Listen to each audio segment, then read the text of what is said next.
I'm Brent Leary. I'm Paul Greenberg. I decided to, be A little, asymmetrical there. yeah. And we are the CRM players, and tonight is the first night of football. Yeah. Who is this? Kansas City versus Ravens. The Ravens. It could be a preview of the AFC Championship game. Well, I mean, the sad part is I'm going to have to. Because I carry long grudges, and the Ravens beat the Giants in the Super Bowl in 2000, and so I've never forgiven the team. So I'm going to have to root for the Chiefs, which I don't really want to do. Are you kidding me? That's a short grudge. My grudge actually goes back to 1949 when the Rams were in the NFL Championship game against the Eagles, and we lost. You have the only prenatal grudge in the universe. I got plenty of grudges. I also have a grudge against the 1950s Cleveland Browns. They ruined me they took me for 2 NFL championships. Then, then when I was actually on the scene, the Vikings can't stand them. The Cowboys can't stand them. But they've all been superseded by the Patriots at this point. Well, yeah, of course. Of course. And the Patriots are universal. They are. And they're timeless. Oh, by the way, them is timeless. Rebecca says you're a Swiftie. Where did that come from? I am actually, and not of the music, actually, of the person. I actually am kind of a Swiftie in that regard. So you can like her, but not what she's really known for? Yeah, because she's a really great person. To her credit, she's a fantastic person, right? Her music to me is, music. So you kind of just shake off her music, huh? I mean, I always found her older music kind of infantile, but the newer stuff is. That's kind of funny when you say it. I find her older music infantile. Yeah, well, again, but as a person, she's a really, really good. You know that she gave at Christmas last year, she gave her employees $55 million worth of bonuses. Damn, really? Yeah, yeah. She does these things all the time. Where 55 million in bonuses? Yep. She's like that. That's the thing. When that was the first sign. Does she hire from LinkedIn, by the way? I just like that was actually the first time. Maybe there's something more to her than. Are you sure it's 55 million? That's positive. That got me going on trying to figure out what kind of person she was when I saw that, and I spent some time looking into it. She's a great person, like genuinely great $55 million. Yep. And she only has 2 employees now. Shoot, I'd start liking that music for that. Shoot. She's only got how many? No, I was kidding. I said she has 2 employees. You gave them 27 million each. God, does she need anybody to hold her bags or anything? Because I'll do that. Idea. I'm sure security handles that. Jesus. Wow. You've completely sidetracked the show with that. I know. I'm at a loss of words. She's a great person. She really is. And I have come to admire her as a human being, even though I still don't like her music particularly. For 55 million, I'd love it to, more than Prince almost. I didn't get it. I don't think that would do it. Anyway, maybe $1 billion would do it. We are the CRM players, and we've been bringing the ads since 2009, I guess. Yes, we have. Once again, though, we're not really sure what the as is. No, we've been bringing it. We know that. We don't really know where Sven is because we can't really do the moment. He's around. I know that because he and I have been back channel communicating here and there. So Sven, I know he's around. What's going on? Maybe I hope your comments are getting through this time. I'll keep an eye just to see if they're not. But anyway, we're glad to be here. We do have a guest that we've known for a while, but got known by a lot more people just this week because of CRM Magazine, right? Yes. So we'll talk about him in a bit. Yeah, but we have some housekeeping to do. We do. We do. Yeah, we do. I'm just going with you. I have no idea what it is. So. Oh no, you're going with me, and I'm going with you, and we're going to Vegas next week because we're going to be at Wild World and Sweet World, and wow, this looks like a television series premiere promo, doesn't it? It does. From 1957. I don't know. I like the see. Here's the reason why it's black and white. The Rob Pinkerton, Katrina Gosek, and actually I found a really nice picture of Hillel Cooperman But hair is short in this one though. yeah, although that's from the executive bio page for his Oracle executive bio page. So is hers. But the best picture of Jenny is she's facing a different direction than everybody else. So so I had to like find one of her that looks good like that, and it was black and white. So I had to use my new Photoshop powers and normalizing. yeah. So but so it looks like the series premiere of Law and Order Cloud World coming next week. It's pretty cool. Don't Yeah. get me wrong. It looks cool. I like it. Yeah. So I like it. Well, Hillel's hair is down to, at least last time I saw him, which was last year, is down to here. Yeah, and isn't it like multicolored too, by the way? Yeah. But anyway, so we're going to be doing Playaz up, and they got us a crew and they got us a location. So we're going to be doing I don't know when yet. You have to kind of stay tuned for that. But these are a few of our guests. Maybe there'll be more. Who knows? And every one of these has been a guest on the show before. In fact, this was our guest last year, I think. Well, 2 years ago. Remember, because last year we didn't have the. That's right. So 2 years ago, it's the same lineup. Now I will say this. 2 years ago, I was extremely excited to meet Hillel and Jenny. And then the conversation was going so well. And you hugged them. Yeah, it was going that well. And I'm not a big hugger. No, definitely not. Hugged them. But I hugged them. And then after the hugging, we found out. I don't know. We must have asked them the question afterwards. We did. We asked them. Well, we hugged them, but when they came on before that, they were coming. All right, so we didn't even talk to them when we were hugging. Right. I really blame that on you because I don't. That's not. I'll take credit for it. That's what I call it. I call what you call blame. I call credit. You take the blame. So we hugged them at first. We had this great conversation, and right at the end, we have to ask them because we never had them on before. So we had to ask them, who their favorite NFL team and if I'm not mistaken, we asked Hillel first. And then he said something about, I'm from Boston or something like that. Yeah. And then immediately my heart sunk. And then, he starts talking about, yeah, he's a Patriots fan. And then I turned to Jenny thinking, well, chances are she's not going to do it. She's not going to be it. So I asked her and she said, well, my husband is a Patriots fan. And, and my work husband is a Patriots fan. Right.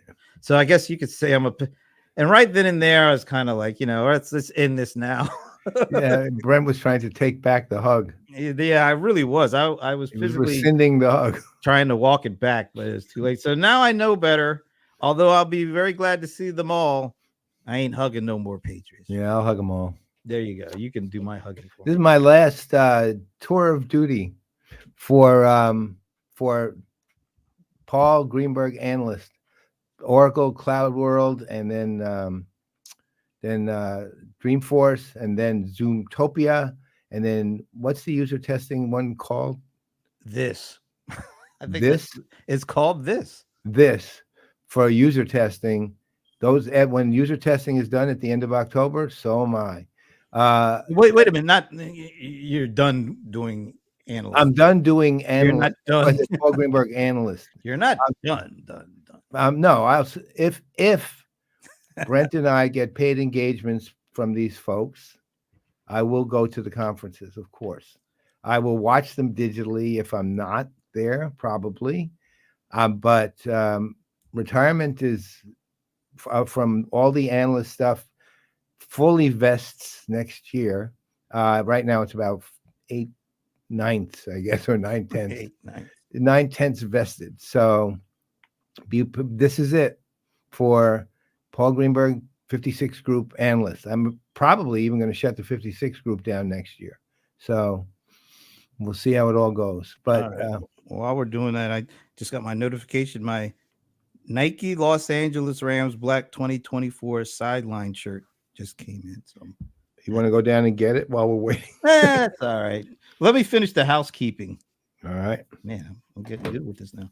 So also, since Sweet World's going on, I'm going to be doing some few good minutes, walking around.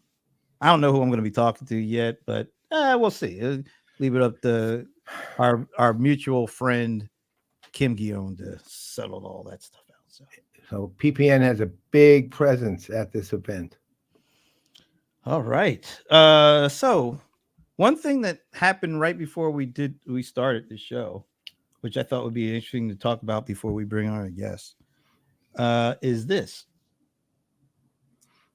Yeah. So usually I don't really care about a company's lawyers coming and going. It's not really all that important. But this is a kind of a different thing going on here. So this came out on Seeking Alpha like an hour ago, maybe. Well, Adobe's top lawyer, key to AI strategy. That's the part that got came out 2 hours ago. Yeah, right on top. Yeah. All right. Well, okay. Oh, yeah, 12, there it is. 1250. There it is. Key to AI strategy. She's leaving the company, which is kind of as hot as AI isn't as important as the legalities of what's going on with AI and content created. And choose Adobe is like at the forefront of all that kind of stuff. Do you find it kind of strange that yeah, but it's hard to speculate. I mean, yep. Honestly, something could have happened. She could have gotten a better job. I mean, who the hell knows? Or she got sick and tired of the tech world and is going to open a bakery. I mean, you just don't know. Especially now. I mean, SAP is pretty much half the executive board is gone now. I don't know, a little less than half, but 3 of them are gone. So, in the last month, I mean, it's just shakeup after shakeup after shakeup, or people just look. I mean, I think we've seen this over time, and I'm not saying this is what's her name, Dana something. Yeah, the Adobe lawyer, but we've seen a lot of people just getting sick and tired of tech. That's right? True. Yeah, like a lot of that, and AI is like in effect. Oh no, another thing is the last straw. Even though it's exciting and all that, what it takes to actually do it is, to actually like build the stuff and then to do all the other things you need to do to sell it for your company or to implement it at your company. It's massive amounts of work, especially as the company gets bigger and bigger. So at a certain point you say enough is enough. I mean, I don't want another big thing I got to deal with. Here's something, I don't know, read into it what you want. So her name is Dana Rao. And stepping down from role of general counsel and chief trust officer. Wow, that's a chief trust officer. Okay. After 12 years with Adobe. Now, this is kind of the interesting little tidbit that's added in here. Rao was key to the setting up of Adobe's. Now, this wasn't really written well. Rao was key to the setting up of Adobe's its artificial intelligence strategy and led the company through a failed antitrust battle for the $20 billion acquisition. I saw that. So maybe there's something about that aspect of it that might have played a role. No. Yeah, well, I mean, obviously, Figma was a big deal when they announced the potential, the acquisition, pending acquisition, and I mean, it was a really big deal and freaked out every millennial on the planet. But rightfully to some degree, but not actually.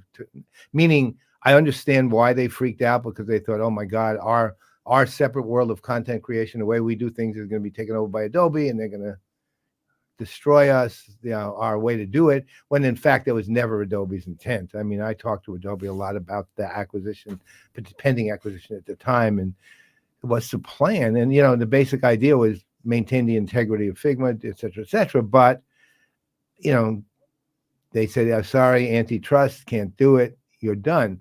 Now, would I blame Dana Rao for that? It's hard to. I mean, what is it? The FTC is it that does it? The FTC, Federal Trade Commission. I think the FTC is the agency that handles antitrust, and I know something about those guys, and they're just, the best word is mercurial. You have no idea what's going to get through and what's not, even when nothing is ever really obvious, but what they're determining is potentially monopolistic is usually not. But I don't want to say their credit, but to their defense, I guess they err on the side of caution. So Would Dana Rao's failure to get the acquisition complete impact her? I imagine it would, but it would be more like blaming her for something she's not By the responsible. way, female is Dana Rao's a female. At least the Right. picture I saw. I don't know. I mean, it's all it is speculation. But if you're the person, and that they say in this article, kind of charged with Adobe's artificial intelligence strategy, does that mean maybe there's some dissension among the ranks in terms of the direction of the AI strategy for Adobe? Who knows? Seemed to be a pretty reasonable strategy last time we heard it, right? Yeah. So it's hard to say, but just an interesting time for, yeah, as hot as everything AI, and as important as Adobe is around AI because of the way they help with content creation, and also the tools for what they call it, the content supply chain. Yep. It's that's a big shakeup. Let's put it like this. I don't know what's going to come of it, but that's a big shakeup. It's also, frankly, insanely unusual to hear a general counsel who's also the head of your AI strategy. That's usually not a combination that you hear much. So she's obviously immensely talented to be able to do that. I mean, all the credit in the world to her. It's at the same time, Dana Rao is a man. I thought I thought it was a she. That's why I looked at this picture on Bloomberg, and it's a guy. They even said she somewhere. Really? Oh no, it says his roles. Dana roles stepping down from his he, clearly immensely talented, but if I'm most companies, even with somebody like that, I'd still make that two entirely separate roles. What about the general counsel being also the chief trust officer? That's kind of an interesting combination too, isn't it? Yeah, although it's at least more continuous, meaning your job is to ensure that the integrity of the company with its customers is upheld. That was the word I was looking for. Upheld. And that I can see that as an extension. Again, I think these are huge jobs, and I don't understand in any way why they would be put on the back of one person, which also may be a reason why he left, right? Which is, by the way, this is too much, right? Because that to be head of AI strategy, chief trust officer, and which means, and again, I get it, the chief trust officer, because he's responsible, for example, for regulation being adhered to around the world. In addition, but and general counsel seems to be a ridiculous amount of work being put on one person, regardless of how talented he is. And maybe this is a sign of the times. Are there other tech companies that have that combined role of? Well, I don't know, actually. I mean, it'd be interesting to find that out. I'm assuming very few don't separate. Maybe that it speaks to kind of the unsettled and the newness, so to speak, of this whole generative AI stuff, because we're all still swimming in uncharted territories. There's nothing etched in stone. There's no the foundation isn't solid yet. It's still kind of wet. So maybe maybe that's why there was a legal person kind of leading the strategy, or at least part of the lead of the strategy for AI. Who knows? Hey, Rebecca, if you're still watching, do you know anything about companies that might have joint legal folks leading the AI strategy, or any one of the combinations? Let's say any two of the three together. If you know of any, can you put them in the comments or pop on the show for a second or two or something? Just let us know. I would also maybe they should amend it to chief trust officer, amend it from that to chief trust but verify officer or something like that. I don't know. It's just an interesting thing. I don't know. Like I said, we're only just speculating here, and we don't know what's going on. But it is intriguing, at least to me, that she's now I'm saying he's leaving, and he held these roles that Wait a minute. seem to be very important. Now that you're saying it, I got to go look him up for a second. I actually think I might know him. Legal's involved, but not leading strength. Yeah, that's well, yeah, that's that would make total sense. But it sounds this person seems to. Well, I don't know. Maybe the words they're saying here when they just said Rao was key to setting up of Adobe's artificial intelligence strategy. No, I don't know him. Okay, someone else. Anyway, maybe that's something. Okay, Mike Fawcett is hey, saying, Mike. I don't know any of that. I don't know of any that have legal leading the. Yeah, that's right. That's the other thing. Chief trust officer. I would never think of a lawyer. I mean, not that I'm not saying say it in a derogatory fashion. That's just not something I would think of as a lawyer being the chief trust officer. Look, honestly, ultimately those are all three of those pieces are entirely separate jobs, and the fact that Dana Rao was being given all three, I mean, if I'm picking a reason he left, it's because he had all three. Well, I can see. I mean, there are definitely legal ramifications for like things like the $20 billion Figma acquisition. Of course, you got to go through all those federal FTCs. So you do need to have a legal, be a kind of legal person to manage that. Right. And I guess because of all the stuff that's going on with AI and the content and who owns what and the IP, you do need to have a strong legal firm grip on what's going on over there. So maybe it does make sense that this person had that. I don't know.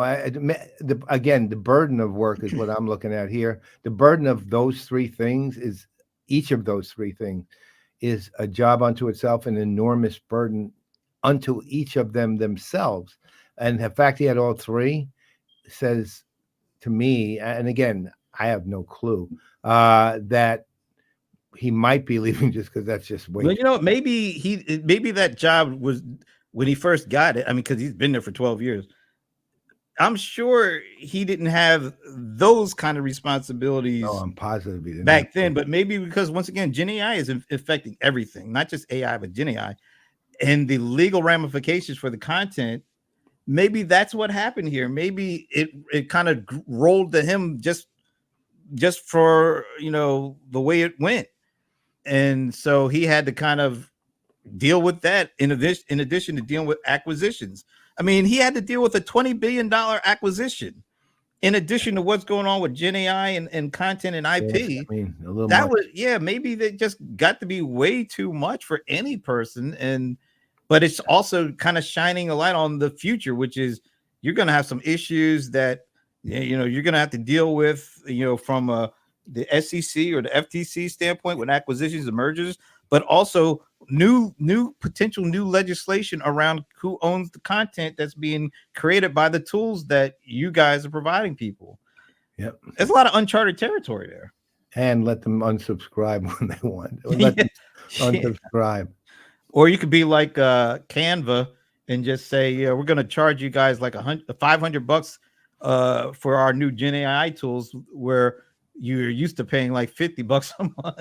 Yeah, it was 119 for the full pro package, and now they just upped the price to 500. I mean, what a bunch of lunatics. So that's just lunatic, and makes me think what a bunch of jackasses Canva is just to do that. Just the fact they would even do that is absurd. Doesn't make any sense to me. No. But that be smart, Canva. Roll it back, because all you're going to get is grief and a dead company after a short while. Yikes, that's rough. No one in the world is going to want to buy your stuff when their expectation was, look, everyone does price hikes every year.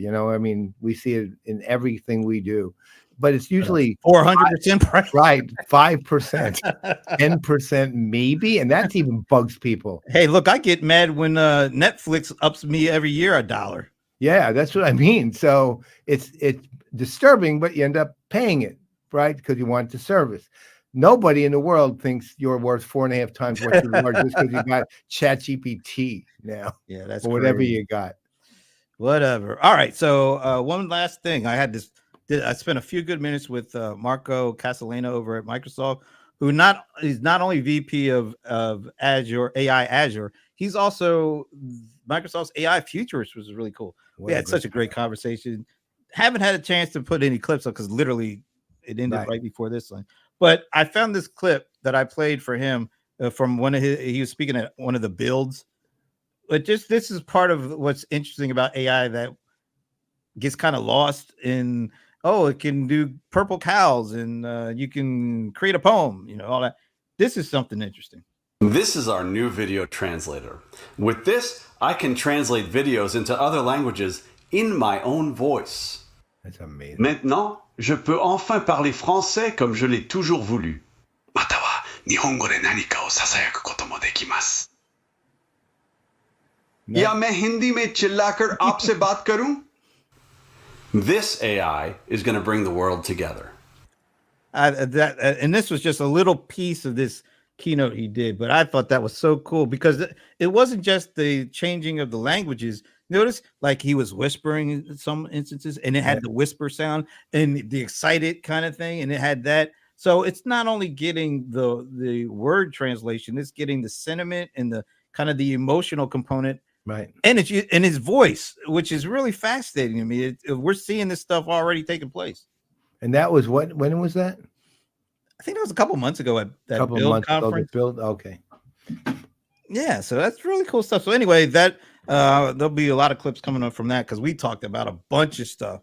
I mean, multimodal, multi-agent. That's the big one now. Multimodal. Everyone's talking. Well, everybody's talking about the AI agents, but then he kind of like broke it down even further. Like, not the AI agents, then you have single agent, then you have multi-agent, then you got multimodal. You got, I mean, it's interesting. So check that out when you get a chance. But before they can do that, they got to do this. They got to check this out. And now it's time for Stump the Godfather with the venerable Paul Greenberg, brought to you by Microsoft Dynamics 365 Copilot. So far, you got 2 in a row that I've said are okay, so don't push your luck. I'm pushing my luck, and this is Stump the Godfather, brought to you by Microsoft Dynamics 365 Copilot. I'm going for 3 for 3 here. I think I might be. All right, so this week's question is, I was hoping I got it right. I was thinking you're panic because it's a long question. What, the number's there. The number's there. I was like, wait a minute. There's a number there, and then I look. All right, we're good. All right. So with 95% of companies in the S&P 500 having reported second quarter earnings results, performances have been strong. Of the companies that have reported, blankety blank blank blank percent have beaten analyst estimates. So this is one of these. I think this is up your alley. You like these kind of questions? No, I don't. But when financials involved, I never like it. But at the same time, but it's not about the financials. This is about how many. It's about a percentage of so financial earnings. Yeah. Yeah. So it's not that bad. Again, right brain. That's all right. So Adrian, Mike, left. Anybody else out there while the venerable Paul Greenberg is figuring out what side of the brain that is? This is left. This is right. Put your best guess at Patrick. I almost left out Patrick. How did I leave Patrick out? So I think I know Patrick's answer. What percentage of the S&P 500 quarterly results were beat the analyst estimates? Beat the analyst. They're saying hint is, of course, performance has been strong.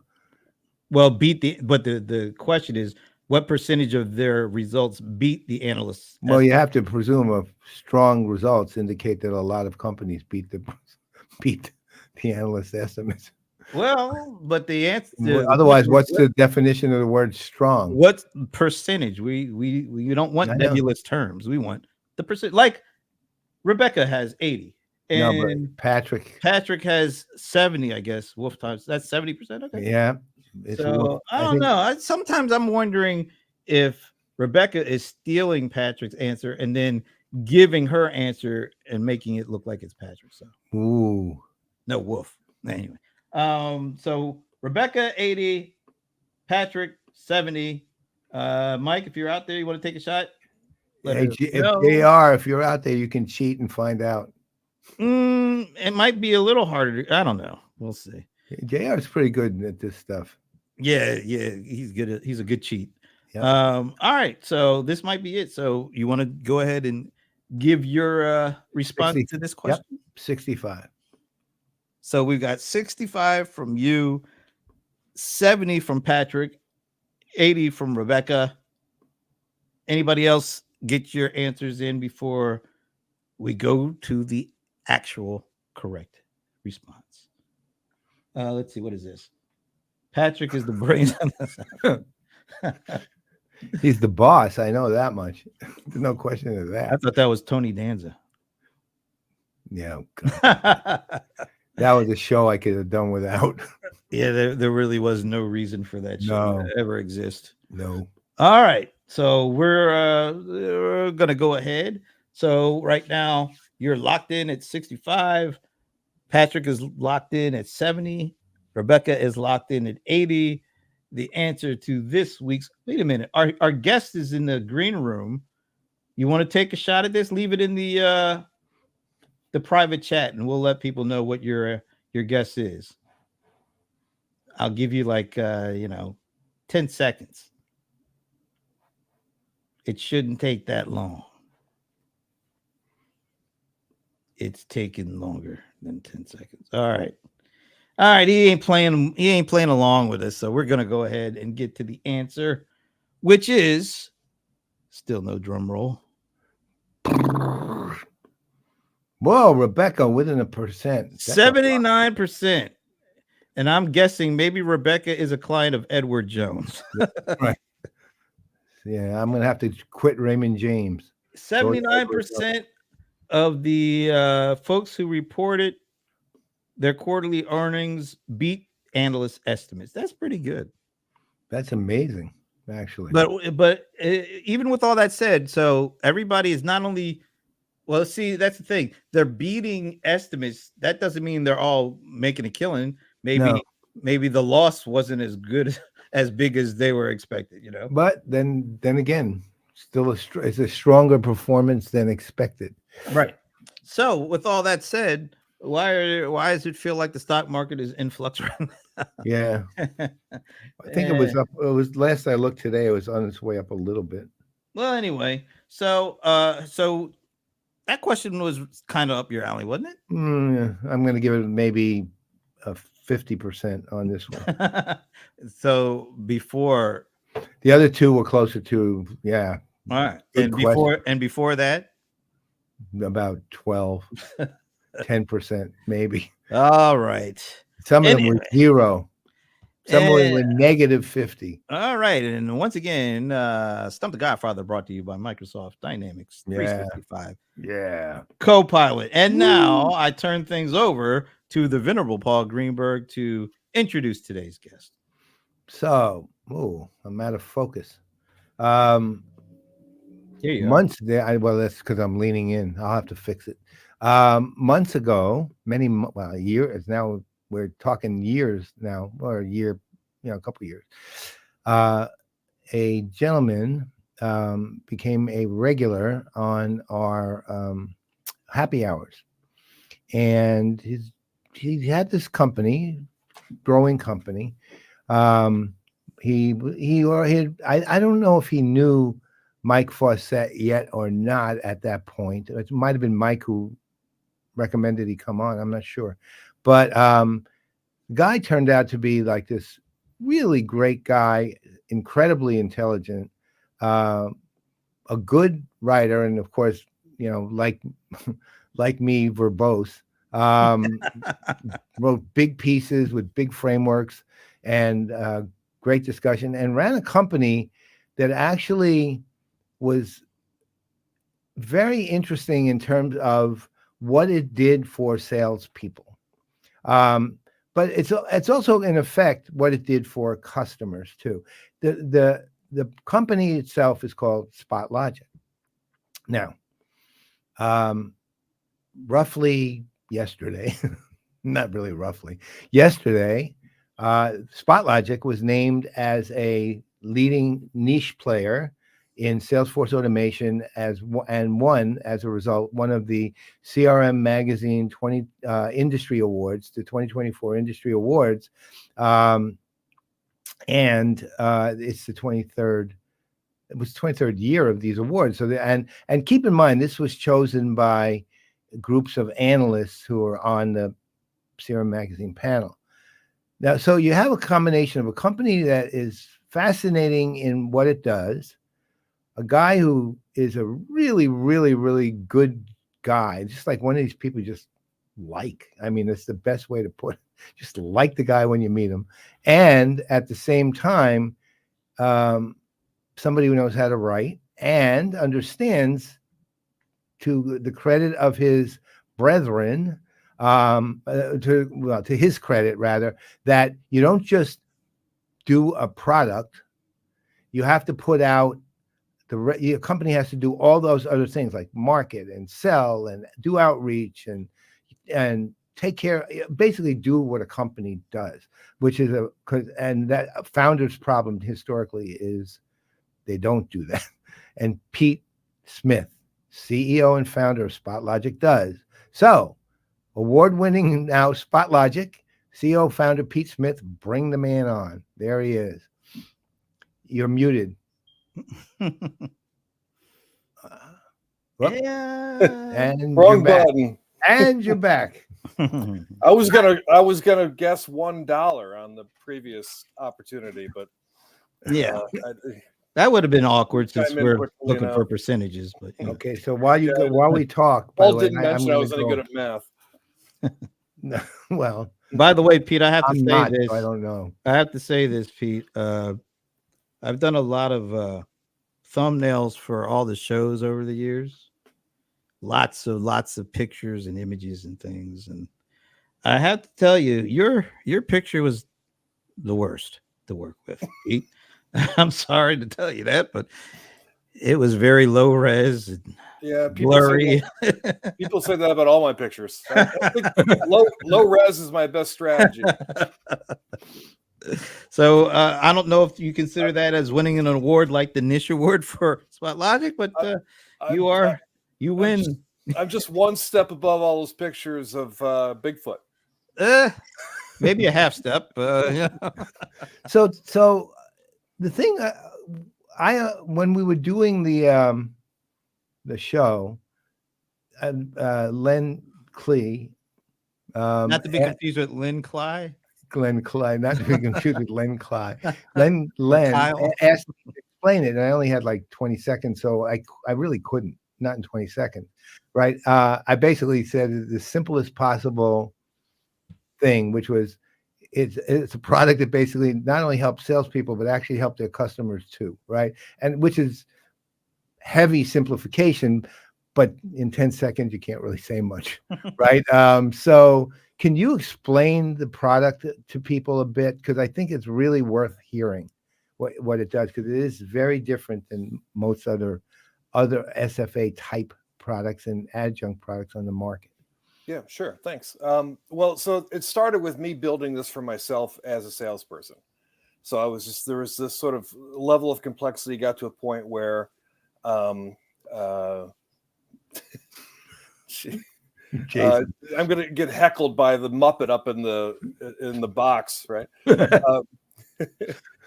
So anyway, my core realization was that it's very difficult to win a deal as an outsider looking in, right? So if you're an outsider and you think you're going to win this deal, that explains why your close rates are 22%.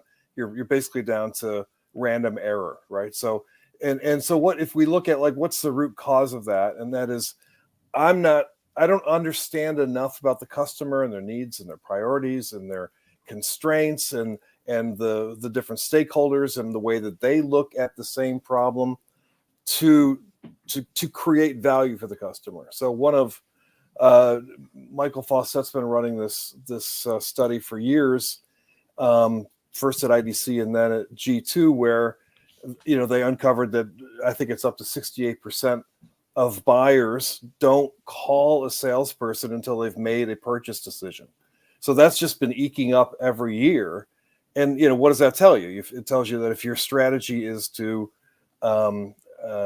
just provide information about the product, then the customer finds more convenient ways to do that. So what you've got to do to create that value is understand the customer so that you're in a position to help them. And so that's what SpotLogic is really focused on, is the discovery piece of it's not just a phase, if you will, but discovery is a piece that goes across the entire customer journey. You're just discovering different things, right? So basically it's giving end users the right question to ask at the right time, given the context that you're in. So that's probably the last piece I'll end with, is it's what we're doing is very context sensitive. So I'm buying this, I'm solving this particular problem in this industry, and I'm looking at this category of product. Okay, what are the questions for that combination of things? And if you're Dell with 125 products, the combinatorics are just way above what a human being can do, right? So that's our focus. So how do you what would I know? The interesting thing is it's a pretty complex product under the hood, but on in terms of the UI and the like, it's let's say very usable by people, right? It's not hard. Can you talk to that a little bit? Because I remember when you gave me some demos over the last few months, how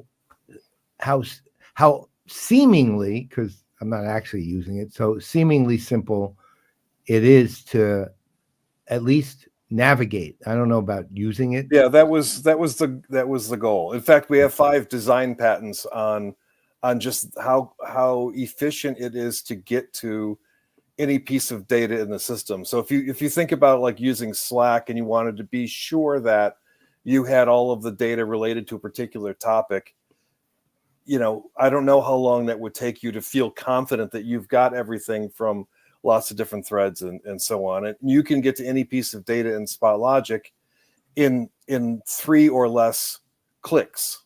So everything is immediately available and contextualized. So it's really this sort of way to systematize unstructured data, make it structured, and then immediately accessible. And the best compliment I've gotten so far on it was from a person who said, if you can't use this product, you shouldn't even be on Facebook. So Wow. that was the goal, is can somebody just pick this up and use it? Not do I have to be trained on it. So what about, are folks who are like traditional old school sales folks, are those the ones that are going to be able to pick this up and use it right out of the box?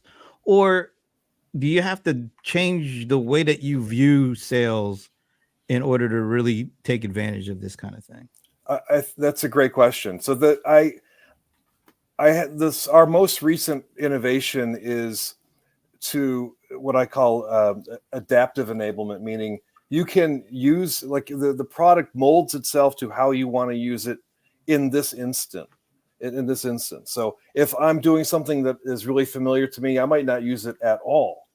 Whereas if I'm doing something that is, say, for a new product, whether I've got lots of years experience or no experience, I might not know what to ask in the first meeting for this brand new thing, right? And new products can take 18 to 24 months to sort of find their way. What if we could accelerate that greatly by, giving sort of this collective intelligence on how to do this particular interaction to the end user right off the bat. So, and then there's another way of using the product that is really catching on right now, that is sort of with the customer.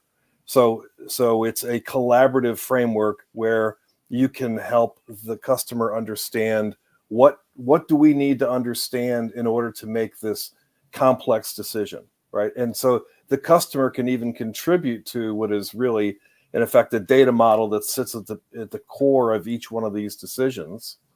And now it's their idea to use the platform as well as a way of communicating, much like Slack, but in this sort of super simplified kind of packaging. So it would seem to me that this product would integrate well with like CPQ and things like that, because, ultimately there's the pricing part of it and the configurations and other things. And this might provide the proper information for the salespeople to even improve the offerings that they plan on presenting. And is that somewhere in the plans? I mean, it just honestly occurred to me while I was sitting here like now. So I have not like I've thought about it a whole lot yet, but it seems like it could be actually quite, it could become an important part of it, because I know when CPQ guys are, I'm looking at companies like pros who have CPQ components, or companies that are just CPQ, but when they're working like with an enterprise customer in a B2B environment, they're constantly trying to say, okay, well, we need this kind of margin for us to succeed, but we know these guys are looking for this, this, and this, and this. And now that the economy is like this, we have to take in this and this and this into account. But what you're doing is also taking what it ends up boiling down to is also the actual people into account, as opposed to just the conditions into account. Is that right?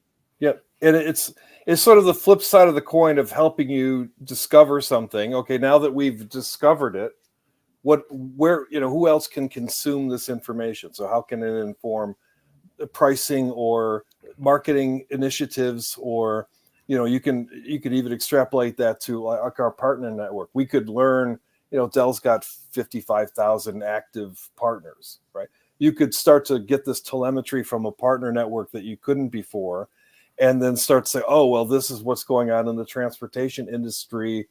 And you can then accelerate and be very specific on where you are directing your incentives, right? So it can inform the sort of the whole ecosystem when you're leveraging this, what I call voice of the customer data, right? So because it's not the salesperson's summary of what the customer said. We're looking for, what's the answer to this question, Mr. Customer? Okay, we understand this requirement.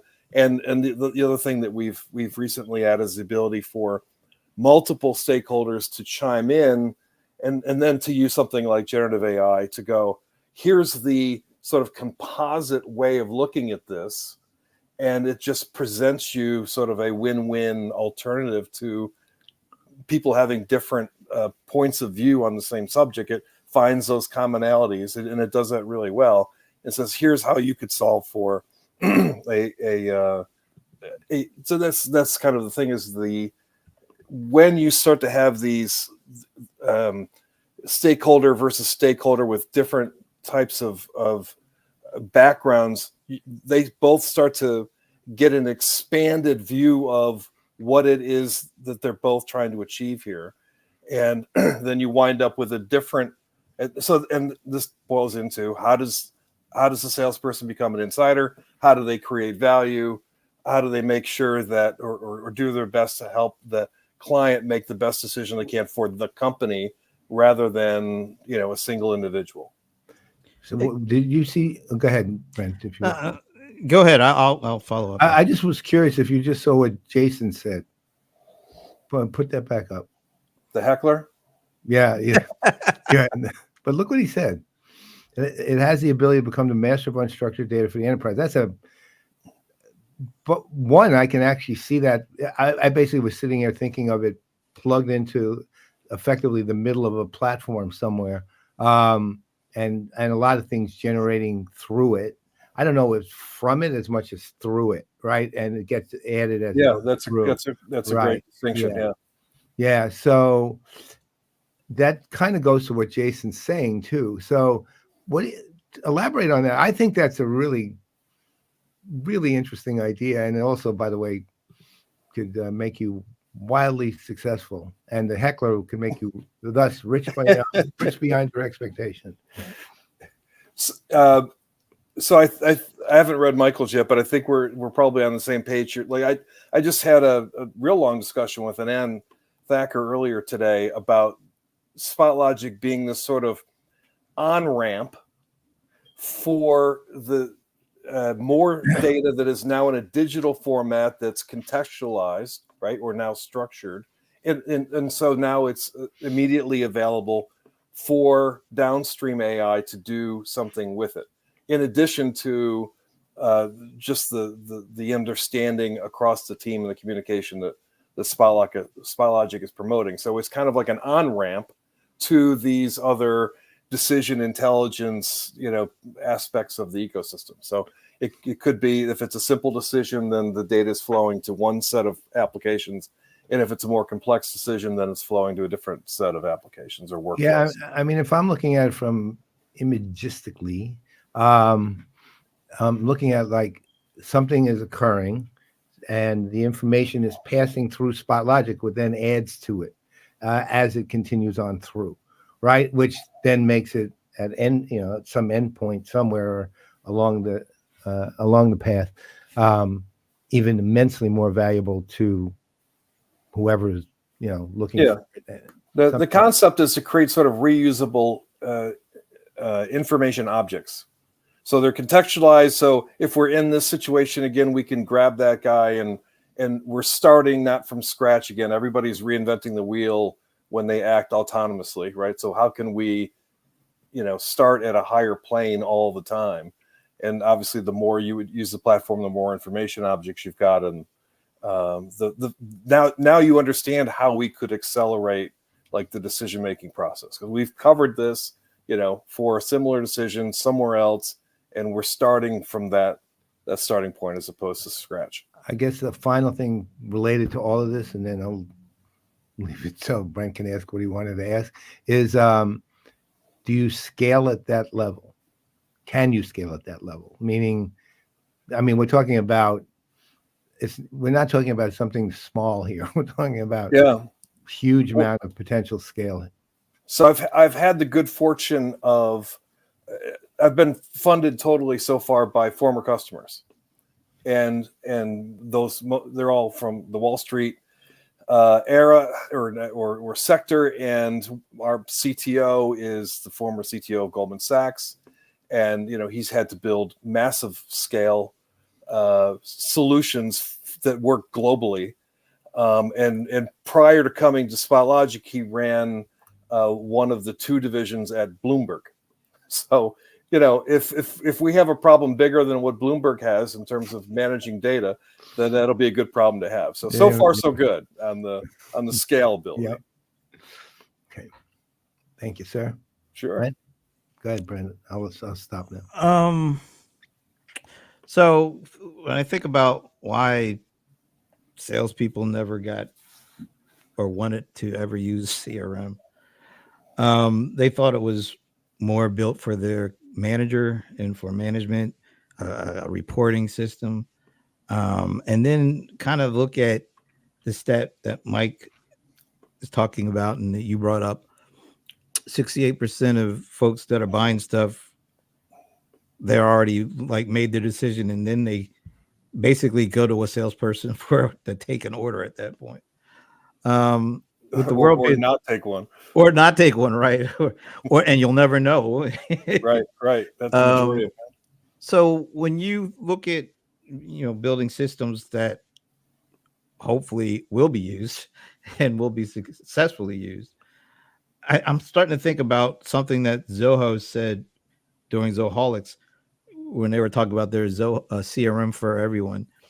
They actually, and I've never heard a vendor say this in the way they say it, at least, where instead of looking to build the actual application for management or for the end user, which would be sales, they actually started building with the concept of the customer in mind.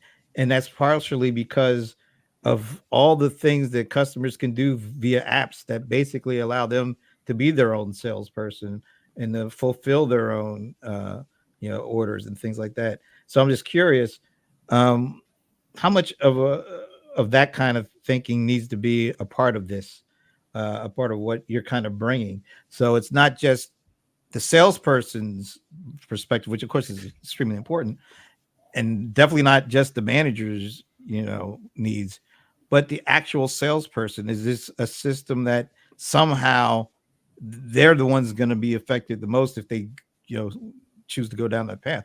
So what role does the actual collaboration in the kind of the mindset of the of the customer, of the prospect, is represented in what the salesperson uses at this point?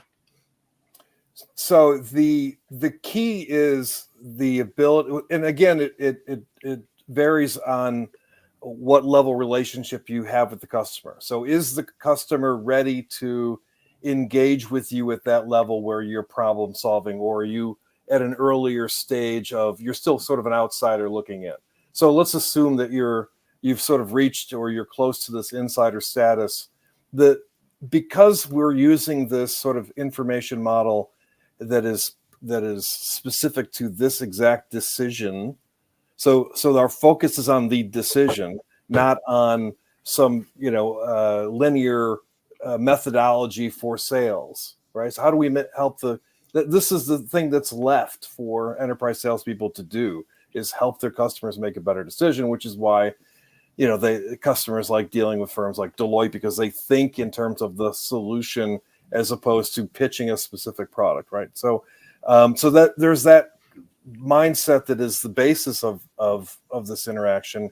And then we went one step further and said, why don't we allow the customer to actually change that information model and make it their own? And then they can walk away with a model that explains to their upper management why they made this decision, what everything that they considered, who disagreed with whom.